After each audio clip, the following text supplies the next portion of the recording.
រៀបចំហើយថ្មីភេទកាមេរី LE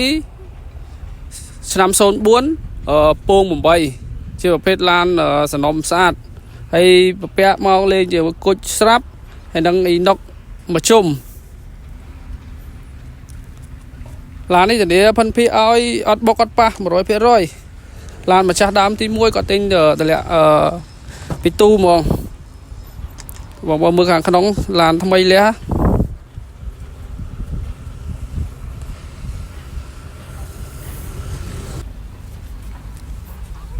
មានចំណាប់អារម្មណ៍យកទៅប្រើមកមើលមួយគ្រឿងនេះប៉ុន្តែខំម្ដងខាងក្នុងថ្មីលុកលាតឲ្យស្អាត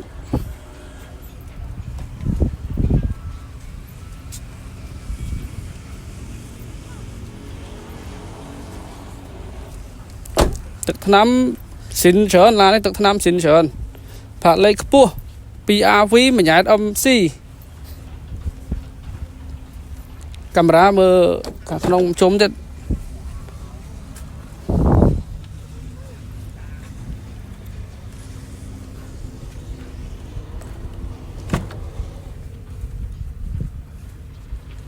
មើលខាងមុខមើលគ្រឿងក្នុង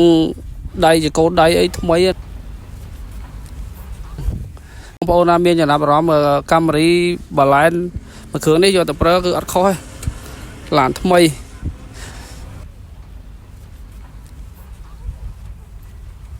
បង្ហាញប្លុកម៉ាស៊ីនជូនបងប្អូនមើលតិច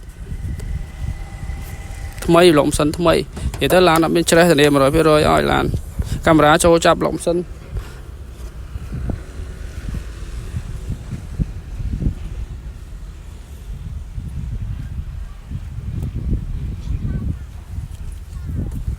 បងប្អូនណាចំណាប់អារម្មណ៍អាចតាក់ទងលេខទូរស័ព្ទដាក់ខាងលើបានចៅខ្យងថ្មីចៅខ្យង